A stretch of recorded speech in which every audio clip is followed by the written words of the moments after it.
Adrian Sterling had always lived his life with precision. Every detail of his existence was meticulously curated. The polished mahogany of his office desk, the glint of silverware at dinner, the rhythmic routine of board meetings and charity galas. Yet, for all his control, one thing had always eluded him: the fragility of human life outside his carefully ordered bubble. It was a humid evening when a driver's hesitant tip shattered the monotony of his routine. "Sir, I think I saw someone you knew. Abandoned, near the East District," the man had muttered, eyes downcast. Adrian felt a strange tug in his chest. East District was notorious. Crowded streets choked with trash, the smell of decay mingling with desperation.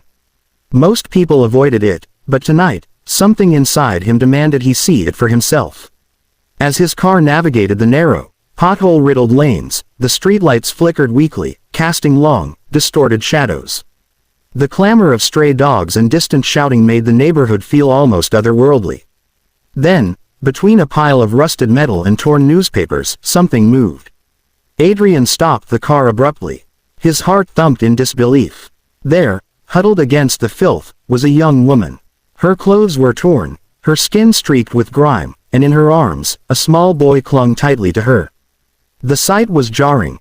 A mother and child surviving amidst refuse, their humanity diminished only by circumstance, not by spirit. Recognition hit him like a physical blow. Clara, his longtime maid, her warm smile and gentle demeanor once a quiet fixture in his household, now reduced to this fragile figure in the shadows. Her eyes met his, wide with fear and disbelief, then softened with faint recognition. "Adrian," she whispered, voice barely audible over the distant barking and the rustle of the wind through the debris. It was a sound that pierced him deeper than he expected. He had known Clara for over a decade. She had cared for his home as if it were her own, watched over his parents, comforted his siblings. And now, this. He stepped out of the car, feeling a wave of helplessness and rage at the world that could allow such suffering. Kneeling beside them, he carefully draped his own jacket around the trembling woman and the boy. The child, small and wide-eyed, sniffled and buried his face in the folds of Clara's garment. I didn't know where to go," she said, trembling, tears streaking her dirt-smeared cheeks. We had nowhere." Adrian's hands shook as he reached for hers, feeling the weight of her despair and the years of loyalty she had shown. For the first time in a long while, he felt utterly powerless. Wealth, power, and influence, all meaningless against the raw force of human suffering he now faced.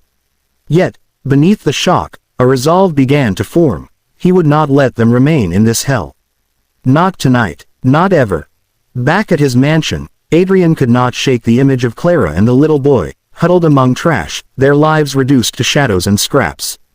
The marble floors and chandeliers of his home, once symbols of comfort and success, now felt hollow, almost grotesque in contrast to the suffering he had witnessed. He sank into his study, the leather chair cold against his back, and ran a hand through his hair. How had this happened under his very nose? How could someone he trusted for over a decade be abandoned so completely? He picked up the phone, his voice tight as he called his assistant. "I need a full report. Every record of Clara's employment, her leave requests, any communication with our office, no matter how trivial," he said, trying to suppress the anger simmering beneath the surface. While his assistant scrambled to comply, Adrian's mind raced.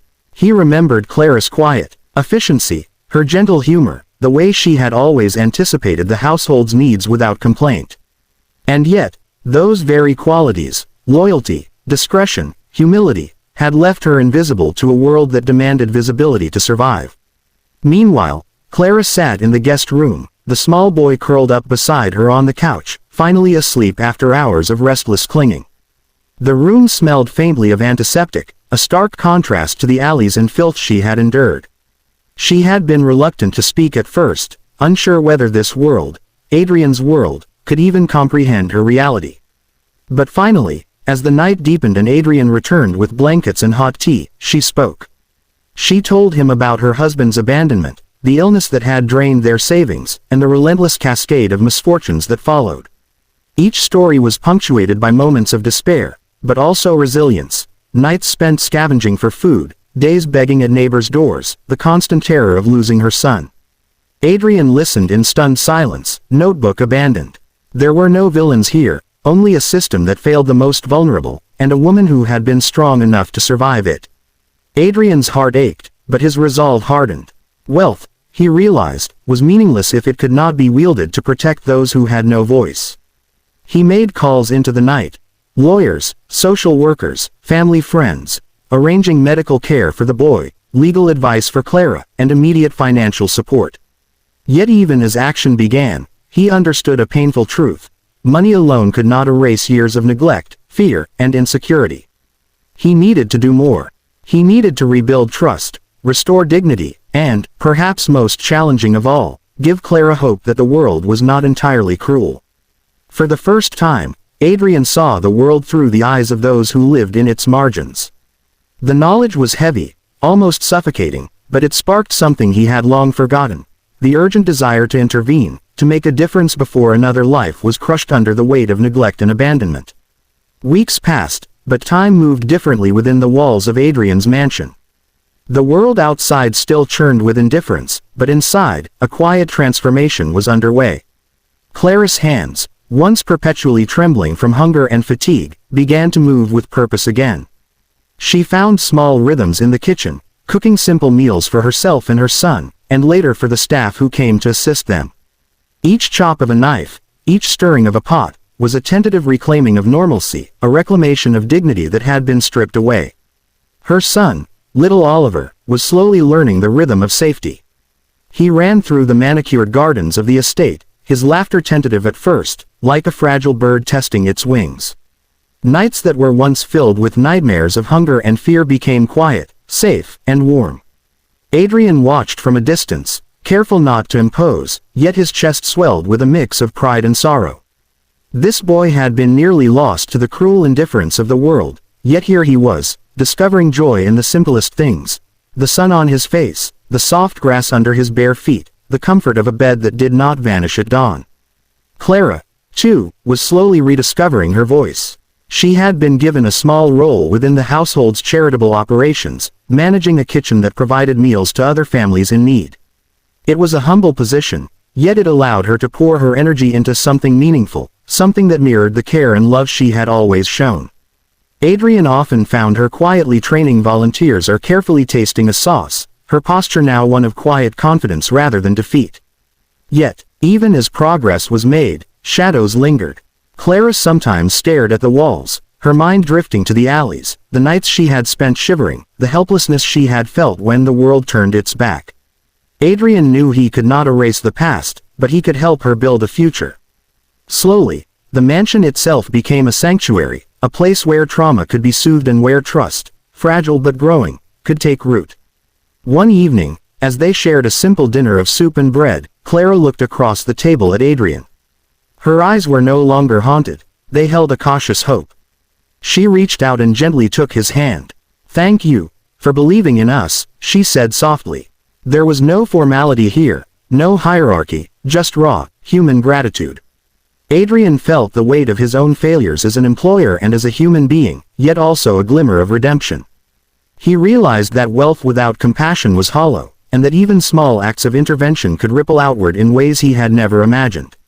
For the first time, he understood that rebuilding lives required more than money. It required patience, trust, and a willingness to see humanity in its most fragile form. That night, as Oliver fell asleep clutching a worn stuffed animal, Adrian stood by the window, gazing out at the garden illuminated by moonlight. The laughter of a child, the quiet strength of a mother, and the fragile beginnings of a new life stirred something deep within him. He knew the journey was far from over, but the first, critical steps had been taken. Hope, tentative yet real, had returned. The days that followed Clara and Oliver's gradual recovery brought Adrian a quiet, uneasy reflection. He had done what he could, provided shelter, food, medical care, and emotional support. And yet, a gnawing truth began to take shape in his mind: Clara's plight was not an isolated tragedy. Her story was one of countless silent struggles, hidden in alleys, abandoned homes, and invisible corners of the city. Each forgotten family, each neglected child, was a mirror to the injustices he had long ignored in the comfort of his own life. One afternoon, as Clara busily arranged food for the charitable kitchen, Adrian received a series of reports from social workers and NGOs he had contacted. The numbers were staggering. Hundreds of domestic workers, caregivers, and laborers exploited, abandoned, or denied basic rights. Families were fractured, children left unprotected, and countless individuals suffered in silence. Reading each case, Adrian's chest tightened with a mix of sorrow and anger. The reality of systemic neglect was heavier than any financial ledger he had ever managed. But amidst the despair, a determination sparked. Adrian realized that true change required more than ad hoc charity. It demanded organization, advocacy, and visibility. He began laying plans for a foundation dedicated to protecting vulnerable families, ensuring children received education, healthcare, and the safety every child deserved. The foundation would support caregivers like Clara, giving them legal, emotional, and financial assistance, so no one would have to endure what she and Oliver had faced. Clara, unaware of the full scale of Adrian's efforts, noticed subtle changes. The staff she worked with grew larger, the kitchen's outreach expanded, and children and parents from impoverished neighborhoods came under the foundation's care. She saw firsthand the ripple effect of a single act of compassion turned into a structured movement. Slowly, she understood that her suffering, her survival, had sparked something greater than herself. She felt a quiet pride, and for the first time in years, hope was no longer fragile, it was real and tangible.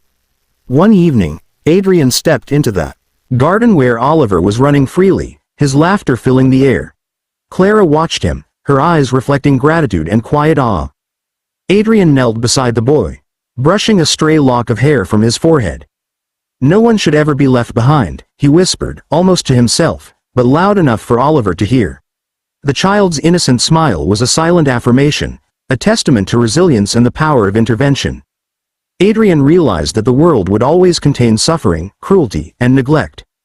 But he also understood that wealth, when guided by empathy and responsibility, could illuminate even the darkest corners. Clara and Oliver were living proof that a single act of care could ripple outward, transforming lives and inspiring change.